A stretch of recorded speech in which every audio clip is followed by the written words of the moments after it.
What is up, guys? I do hope you are well today. My name is Mark and today we're covering some more r/am I the butthole. If you'd like to skip the initial waffle, timestamps are in the description and along the timeline below. But if you are new here, please consider hitting that like, that subscribe and maybe that notification bell too. Yesterday we had two new members over on YouTube. We had Jesse the Rat and Fat Burb. Great names. Thank you so much for joining us. It is really appreciated, and for everyone for just taking the time out of your day to watch these videos, to comment, to get involved. It really does mean the world to me and I really appreciate you. So thank you so much. And with that being said, let's get in to today's stories. Much love, guys. Our first story comes from a throwaway account. Am I the arsehole for refusing to get tested to see if I'm a bone marrow match for my dad's wife? Okay, so this is a bit of a doozy. I love it when US folks say doozy. I, 34 female, have not had a relationship with my father, 63 male, in roughly 18 years. My mother died when I was 6 and he remarried when I was 10. His wife, who I'll refer to as B, has always treated me terribly. I can't remember more than one meal where she forgot to make enough for everyone, so she made me a peanut butter sandwich. She knew I was allergic to peanuts. Then she'd bitch at me for being ungrateful and I wouldn't get dinner at all. She forgot me more than once at stores. I was also quite frequently left to watch her children, who destroyed my belongings and wouldn't listen. My father always blew it off. I was too sensitive. It must have been an accident. I needed to understand it was a big adjustment for her kids. I just needed to get over it. When I turned 16, B gave me a gift that she said was from the whole family. Eviction papers. My father just said it was for the best. I had nowhere to go and no job. I couch surfed for 2 years until I thankfully got a scholarship and left for college. I started to go to therapy and after lots of years realised I wasn't the problem. That I was put into a terrible position and the person who was supposed to protect me didn't. Here's where I'm probably the arsehole. I received a letter from my father. B is sick and they're trying to find a bone marrow match. I was incredulous. He actually wanted me to get tested to see if I could save the bitch who made my life hell for years. I was furious and a whole ton of resentment came back. I threw the letter away. Any other letter I marked return to sender. I know I should probably be the bigger person and get tested, but I'm still so resentful of everything she put me through and everything my dad allowed to happen. Maybe it's me, but if you throw your kid away, you don't get to ask them for anything ever. And before anyone asks, yes, I am still in therapy. So, am I the arsehole for refusing to get tested to see if I'm a match for my father's sick wife? Hell no. Whenever I hear these stories, you know they're automatically not the arsehole and they're looking for some sort of like, totally forgotten the word, but like back them up basically. Someone tell me what that word is. But this bitch of a mother, well, not even a mother, abused her and chucked her out the house and the dad did nothing. They don't get to ask for anything from OP. That is just not on. You can't be the arsehole any way, shape or form in this story. But let's have a look at the comments below to see what they say. Shadows Observer says, and quotes a section and says, automatic not the arsehole, extra not the arsehole, based on the fact that she and your father were literally abusive to you. Got a lot of story says, hopping on top comment to mention that by purposely trying to feed you the peanut butter sandwiches you were allergic to, she could have done severe damage or even killed you, but now she wants you to save her life, because it's so precious. No, not the arsehole. Curious T38 says, not the arsehole, you were abused, abandoned, and this is someone reaping what they sow. Miss Meg says, and quotes a section and says, it's not just you. Not the arsehole, maybe talk with your therapist about responding with a letter or something so they stop writing you. Then Anabolic Beard says, or send a peanut butter sandwich and expect her to be grateful. Wow. Now, what do you guys think of this story? Let me know in the comments below and don't forget to vote on the poll in the description for story 1. And the next story is from My Chicken My Rules 543. Am I the arsehole for getting my neighbour's partner arrested? About a week ago, my cat got out and went missing for a few days. I was heartbroken. I put his litter box outside, hung flies everywhere and literally cried non-stop. It was bad. Then I noticed someone was taking down my flyers. This made me really upset, so I started knocking on people's doors. One neighbour told me that she overheard a neighbour's kid excitedly thanking her mum for a new cat, and when I walked up their driveway, what do you know, my cat was sitting in their windowsill. He immediately started pawing at the glass when he saw me, and it broke my heart. I knocked on the front door and explained to the lady that answered that this was my cat. He's chipped and everything, so I have proof he's mine. She literally laughed in my face and slammed the door. I knocked again, and this time a huge dude answered and told me, "This is my son's cat, now go away," and slammed the door in my face. I went home and bawled like a baby. I called my dad, he's the county sheriff, to tell him what happened and to ask what I should do. He told me to stay home and he would send over a deputy to take care of it. Well, apparently the deputy let slip that I was the county sheriff's daughter, and now the catnapper lady is telling everyone in the neighbourhood I'm a spoiled brat who went crying to her daddy. But the thing is, I would have called the cops regardless. The only reason I called my dad first is because I was bawling and didn't want to sob on the phone to a stranger if I could avoid it. Plus I wanted his advice on how to get my cat back. Apparently the kid's dad also went to jail because the deputy ran his plates and saw he had a warrant. So this woman is also telling everyone I got her partner arrested too. But how was I supposed to know the guy had a freaking warrant? I just wanted my cat back. Am I the asshole? Now, I think I know this is going to be like an obvious one that they're not going to be the asshole in this situation because they stole her freaking cat, man. But it was an interesting story. Who does that? I love reading stories like this because it always reminds me there's people out there who will just pick random cats up off the street and think, yeah, I'm going to take that back home and that is mine now. Who the fuck does that, man? And the poor kid in that family as well, of the catnapper's family. What are they going to grow up like, thinking that kind of behaviour is normal? What chance are they going to have in life? You know, there's just so much shitness in this story, it's unbelievable. You're not the arsehole in any way, shape or form for asking your father for advice, you know, and it's just a bonus that he's the county sheriff and can deal with this directly. So, glad you got your cat back in the end. Oh, and here's the cat tax. God, it looks like the cat that we used to have. We used to have a cat called Simba, looked exactly like this cat. Gorgeous.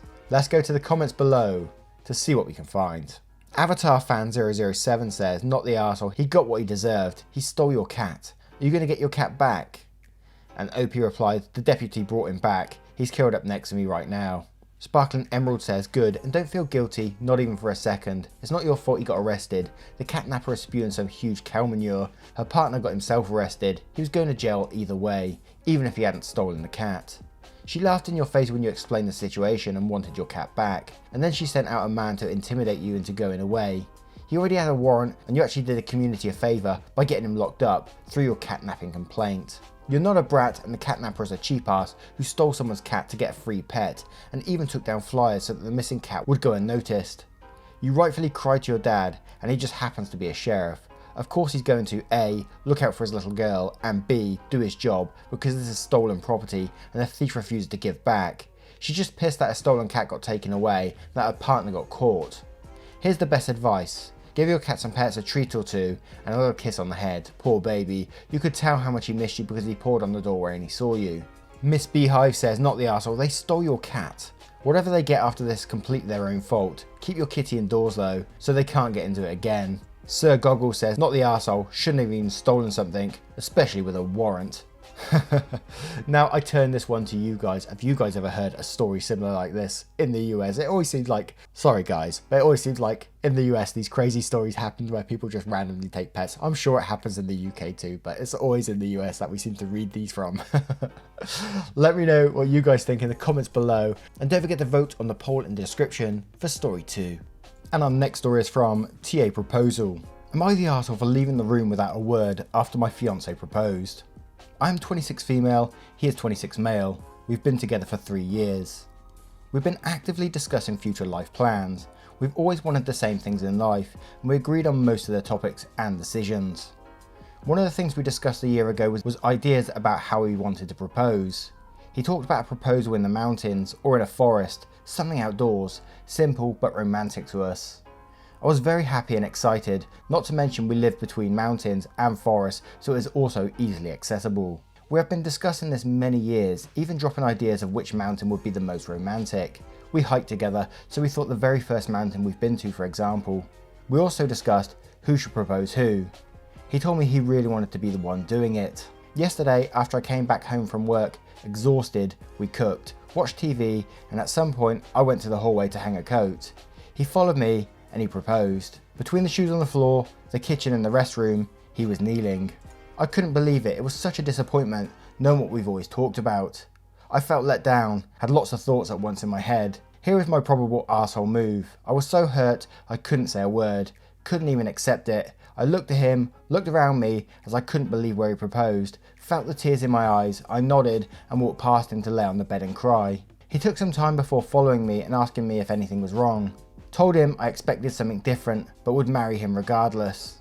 My friends are mixed about it, but a few of them did say I was being ungrateful and it's the thought that counts. He wants to marry me after all, and maybe it's the only thing that counts. Am I the arsehole? I think the main point here is that you initially made plans beforehand. You discussed this, where you're going to propose and who's going to propose and all that kind of thing, which I found a bit weird in itself. I'm not sure. I might be totally wrong there. Maybe that's a normal thing to do, but I found it a bit weird. But the fact is, you discussed it. You discussed these plans, so your hopes were built up from there, and you expected one day in the mountains or in a forest or somewhere magical and romantic that he was going to propose. But instead, he did it in the hallway. By the shoes. So I can definitely understand OP's disappointment with it, but at the same time, walking off without saying a word, you know, I think that's still an arsehole move as well. But maybe I just don't get this whole proposal thing. But I'm going to say everyone sucks here, because I like to be a little bit controversial every once in a while, so why not, right? Let's go to the comments below to see what they say. Rastavaray says, after all that discussion, I'd ask him what prompted him to propose right then. No one's an arsehole here. You can't help how you felt. I would judge differently if you two hadn't discussed how to propose. I'd be a little miffed. Like, why the big lead up then? But you should explain that the big lead up led to bigger expectations. No Regret says, and quotes the section and says, by that logic there is nothing wrong whatsoever with you nodding and leaving the room. Your fiancé should be thrilled. He is being ungrateful. It's the thought that counts. You confirm you wanted to marry him after all. And maybe this is the only thing that counts. If a proposal is a proposal and it doesn't matter because it's the marriage that's important, and apparently two things can't be done right, an acceptation is an acceptation, and it doesn't matter because it's the marriage that's important. Except they don't believe in this. They blame you. They see a problem in your reaction because clearly they don't believe in it themselves. Your reaction wasn't great, but the proposal sucked and your friends are hypocrites. Miss Bitch 25 says, not the arsehole, I don't get the whole proposal wow factor thing, but he got your hopes up by basically telling you he was going to do it in a romantic way, then made it seem like a complete afterthought. Forziza says, not the arsehole, most people imagine a proposal happening once in their lives. You both came up with a plan together of how that proposal should happen, and he insisted on being the one to propose. It sounds like the magic was in when it would happen in your chosen special place, as his proposal and your yes was inevitable. I can see being disappointed that your SO didn't execute on a once-in-a-lifetime plan, especially since you'll never get that moment back. Now, I'm going to turn it to you guys. What do you guys think about this story? Let me know in the comments below, and don't forget to vote on that poll in the description for story 3. And our next story is from 72Car. Am I the arsehole for telling a girl that she should forgive me for bullying her 2 years ago? I, 17 female, was a bitch in middle school and first 2 years of high school. I admit it, I'm not proud of it, I don't really have an excuse for it. There was one girl I was really bad to. She was fat, weird, kind of obnoxious, but she's cool now. And she and I recently got assigned to work in partner project together. We were FaceTiming and she was being weird. Everything I said she would just respond with, and she was barely talking. I asked her if she was okay, and she said, working with you? Not really. I asked what she meant, and she said, I'm still angry with you. I said, are you seriously still hung up on how I treated you 2 years ago? She said yes, how she was dealing with binge eating disorder and a shitty mum, and how I made things 1,000 times worse. I said it's not like I could have known any of that, and it would be easier for her if she could just forgive me. She got angry and said, you're still a fucking bitch, and hung up. Am I the arsehole for saying that? She was being annoying. I was only 11 when I started being mean to her, and I stopped 2 years ago, but she still treated me like shit. The fact that this person is can so easily brush it under the carpet and say, oh yeah, you should forgive me because it was 2 years ago. This person clearly doesn't know the damage they've done to this other person. I was bullied in high school and it still affects me to this day. I still think about that person who bullied me, well, 2 people, a smaller one and a massive giant of a guy, who would pick on me when I went to school, and I would hate being in classes, and I would leave school and sneak out early because of these two, because I didn't want to be in a class with them. So no, I cannot blame this person for not wanting to forgive you for your shitty actions in life. This is your fault, OP, and like the person in this story, I wouldn't forgive my bullies ever in my life for what they did to me. And it's funny that she has the audacity to say, but still treated me like shit. What a joke, man. Let's go to the comments below to see what we can find. Princess Waffle TO says, you're the arsehole. She didn't treat you like shit. She told you about yourself. You didn't even apologise. Rhymosaurus says, you're the arsehole. You can't tell someone to forgive you, but you can apologise, which it sounds like you didn't do. Gone Now says, you're the arsehole. You bullied her for what, 3 to 4 years? She owes you nothing. Also, you mentioned that you stopped, but did you ever actually apologise? Even if you did, she still doesn't owe you forgiveness though. And Angroth says, let's look at your own words. She was fat, weird, and kind of obnoxious, but she's cool now. This isn't accepting you're wrong, just that your victim changed to match your idea of cool. If she hadn't changed in the 2 years, would you still bully her? Then quotes, are you seriously still hung up on how I treated you 2 years ago? Bullying takes time and effort to get over, and most bullies aren't forgiven by their victims because it's psychologically damaging. People can have lasting repercussions from bullying at young ages. And quotes again, I said it's not like I could have known any of that, so that makes what you did okay. It means it shouldn't matter to her. And quotes, it would be easier for her if she could just forgive me. So make her trauma about you. You aren't owed her forgiveness, you have to work for it. Instead of taking the opportunity to apologise for your actions, which you admit you were wrong, instead you double down with an entitled attitude and try to make her the bad guy. She's not, you are, you're the arsehole. And Jeep Naked says, you're the arsehole, bullies never think they're at fault. Now, let me turn this on you guys. What do you guys think of this story? Should she be forgiven? Let me know in the comments below, and don't forget to vote on that poll in the description for story 4. And our next story is from Independence Natural 6. And my asked for telling my dad, Karmas came back to him about him and my mum's aftermath post-divorce. My parents divorced 6 years ago. My dad finally left my mum. After years of affairs and verbal abuse, he finally left her. I don't think she would have ever left him, and told her very horrendous things like she was overweight and ugly and no man would ever love her, that she was spoiled goods and he could always find love. She would just spend the rest of her life watching him do so. Me and my siblings heard the entire fight. Fast forward 6 years, my mum lost 80 pounds after the divorce, married my stepdad 4 years ago and had another baby and is a happy stay-at-home wife. Before she used to work 24/7 while my father jumped from odd job to odd job. My father is dead broke, addicted to alcohol, and I think something else, and hasn't dated since. He always calls me to complain about his life and ask for money. He always asks about my mum and her husband and new life, and I don't tell him anything. He doesn't even know the new city she lives in, her request. I told him to stop asking me, and he accused her of turning this against him because I don't tell him updates about her life, and I replied, it's called karma. Everything you said to her the day you moved out came back to haunt you. Don't lie and say she turned this against you. You did that yourself. And hung up. I was just fed up. My sister called me to say I upset Dad and to apologise because he seemed to be very irate. I told her I don't care and he deserved to hear the truth. I think pretty much in this story, like you said, karma's bit him in the arse. The words he said to her after was absolutely horrendous, and he doesn't deserve to be in her life at all. Why does he want to know her details anyway? Sounds like obsessive behaviour to me. So not the arsehole in my opinion, but let's go to the comments below to see what they say. Dictus Finger says, not the arsehole, like you said, karma. Happy Acid said, not the arsehole, truth hurts. Noir81 says, not the arsehole, good for you for sticking up for your mum. 100% this karma is what your dad deserves. Chris Vine 1 says, not the arsehole, you should go less contact with him. It seems like he's not a good person to be around. Gobsmack 247 says, this post just made me so giddy. Bad people don't always get their comeuppance, so to hear about your dad just tickled me. Not the arsehole and way to go low, or staying high and dry. Love it. Now, I'm going to turn this story to you guys. What do you guys think of the story? Let me know in the comments below, and don't forget to vote on that poll in the description for story 5. Once again guys, thank you for being here today. I hope you did enjoy today's stories. Soon I'll have an update about my dad, because I know some of you like to know, but not all of you, so I will keep it to the end of the video, you know. But thank you for being here today. I hope you did enjoy. If you did, click that like, subscribe, and maybe that notification bell too. And I will see you in the next one. Take care guys. Much love.